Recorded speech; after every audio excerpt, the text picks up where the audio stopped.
Good morning, good morning. Nasa basement tayo ngayon at tayo'y naglalaba. Yan. Habang tayo naglalaba, yun ang mga flower vases ko na hindi pa tapos para i-replant yung aking mga halaman. At habang tayo naglalaba, tayo naman ay lalabas ko yung dekorasyon para sa Halloween. Paulit-ulit lang, recycle lang, labas, pasok. So, nandito tayo sa basement. Pakita ko sa inyo yung mga Halloween na paulit-ulit lang. Halika, puntahan natin at kunin natin yung ating mga gagamitin. Ito, sinasabit ko sila pagtapos na yung okasyon like Valentine, Halloween, Thanksgiving, at yan din yung ating mga pag nabibiling sale, bumibili tayo para makatipid din. At yan ang pabalik-balik nating mga gamit sa Christmas. Ito, nabili ko pa to sa Philippines nung umuwi ako ng 2017. Binili ko yan saan ko ba ito binili? Binili ko yan sa All Homes. Yan, si Santa Claus. Ito naman since 2005 pa yata yan. Ayan, tingnan nyo naman, buhay pa. Mura pa, bili ko niya, siguro na 150. Yung malaking parol.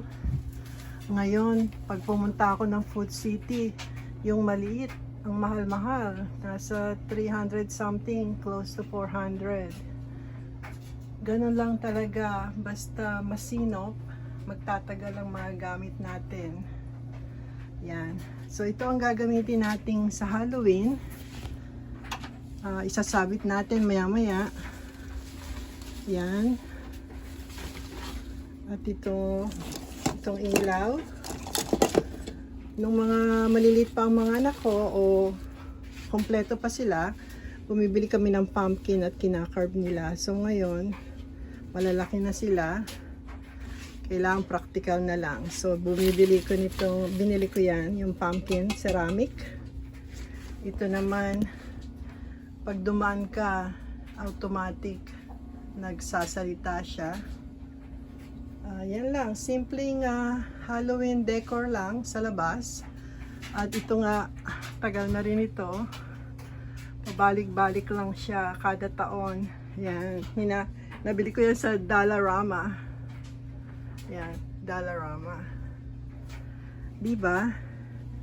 Ganun lang talaga, pabalik-balik ang ating yan, mga cage ng aming mga pusa at aso. Yan. Ito yung aking paborito, yung Bethlehem. Kaya lang, hindi ko siya nailalabas dahil nang mag-move kami dito, napakaliit ng bahay. Wala nang paglagyan. Yan. Yan, si Mr. Santa. Minsan nilalabas, minsan hindi. Oh, ito pala. Request ni Ami, gusto daw niya. Nabili namin yan last year sale. Yang napakalaking Santa. So, ngayong year, 12 feet. Ngayong year, ilalagay namin. So, yan lang. Ang mga pabalik-balik nating decor para makatipid. Bibilin mo ng sale, papak, at ibabalik ulit. Yan. Hindi pa kumpleto na naaayos ang aming basement. Talagang napakagulo ng aming basement. Itour ko kayo sa pinaka living room, convert to bedroom na rin. Ito naman ang aming dining table sa basement, seated for 8. hindi namin siya mailagay sa taas kasi nga napakalaki at napakabigat. At yan, unti-unti pinipilit kong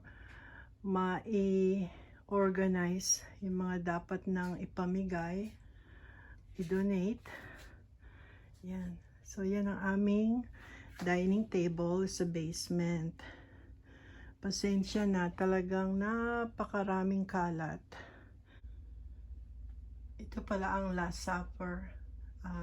Gustong gusto ko siya kasi meron kami sa taas at meron kami sa baba. Simbolo ng bilang pasasalamat sa mga biyaya. Ito naman ang aming living room sa basement na hindi pa rin naayos. Nakita niyo naman, tambak-tambak. Kaya normally nasa taas kaming lahat.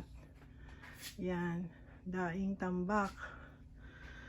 Sana bago magpasko maayos ko na to.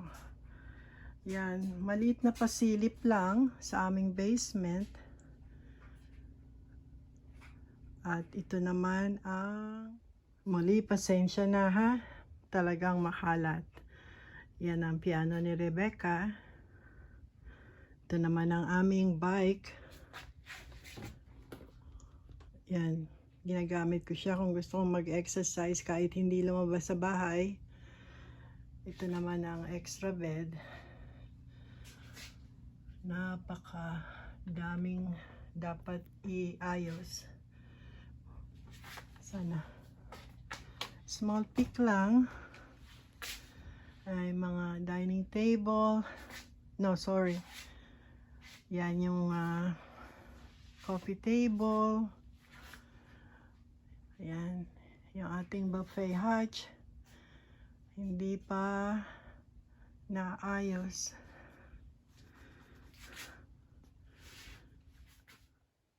At itong treadmill, ginagamit din namin siya. Sabi ko nga kung hindi man kami makapaglakad sa labas, ginagamit namin siya sa loob ng bahay. Lalo na ako, may edad na, pwedeng dito na lang ako maglakad-lakad, pampalakas ng tuhod din. Yan. Yan ang aming maliit na magulong, makalat na basement. Pasensya na kayo. Sana talagang maayos to bago magpasko. Kita nyo naman, may mga green box pa doon. Yan. Sa muli, maraming salamat sa panonood ng aming video. At God bless everyone. Take care. Bye.